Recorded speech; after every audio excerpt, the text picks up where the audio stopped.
कहानी का नाम प्रेम रस। क्यों डांट रहे थे तेरे बड़े भैया? वृंदा पूछती है। यह मेरे भाई नहीं, मेरे चाचा जी है। कह रहे थे कल आदित्य भैया की बारात में महिलाएं, लड़कियां नहीं जाएंगी। अनुपमा बताती है। देखने में तो यंग लग रहे हैं, लेकिन इनके विचार 70-80 साल के बुजुर्गों जैसे हैं। इनके बीवी बच्चे तो इनसे बहुत दुखी रहते होंगे, वृंदा ने कहा। मम्मी पापा की एक्सीडेंट में डेथ होने के बाद इन्होंने ही हम दोनों भाई बहन को पाल पोस कर बड़ा किया है। हमारी परवरिश में कोई कमी ना रह जाए इसलिए इन्होंने शादी भी नहीं की है।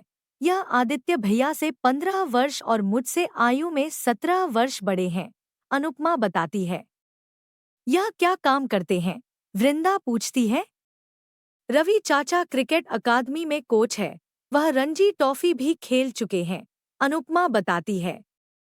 तभी तो इनकी फिटनेस इतनी अच्छी है, वृंदा कहती है। अनुपमा के चाचा रवि को दूर से देखने के बाद वृंदा की उनसे एक बार बात करने की बहुत इच्छा होती है। इसलिए जब वह शाम को अनुपमा के घर उसके भाई की शादी के महिला संगीत में पहुंचती है, तो सबसे पहले अनुपमा के घर पहुंचकर उसके रवि चाचा को चारों तरफ ढूंढती है और रवि जब अचानक उसके सामने आ जाता है तो उसके मुख से एक भी शब्द नहीं निकल पाता है। वृंदा यह खुद नहीं समझ पा रही थी कि मैं अपने से कम आयु में 15-16 वर्ष बड़े युवक की तरफ आकर्षित क्यों होती जा रही हूँ और उसे अपनी खूबसूरती श्रृंगार से अपनी तरफ आकर्षित कैसे करूं, क्योंकि रवि ने हमेशा जीवन में श्रृंगार से ज्यादा संघर्ष को महत्व दिया है। वृंदा खूबसूरत होने के साथ साथ अच्छी नृत्यांगना भी थी, इसलिए वह शादी के महिला संगीत में एक गाने पर नृत्य करती है और किसी भी तरह से रवि को अपना नृत्य दिखाने के लिए अनुपमा पर दबाव डालती है।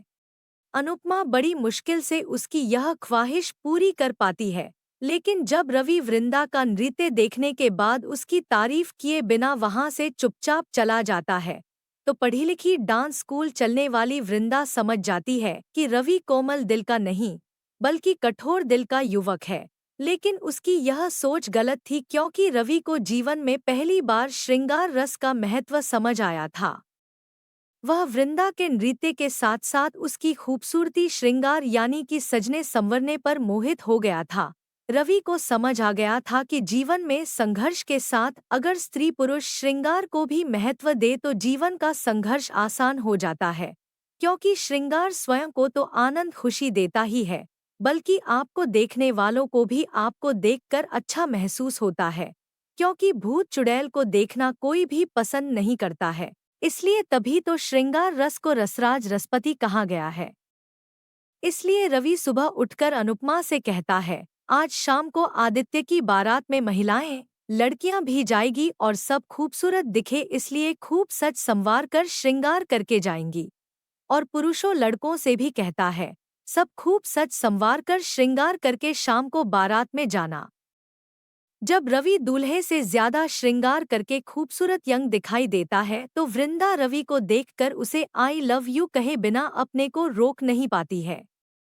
वृंदा से शादी करने के बाद रवि के जीवन में संघर्ष तो रहता है, लेकिन वह संघर्ष पहले जितना उसे कड़ा और कठिन नहीं लगता है।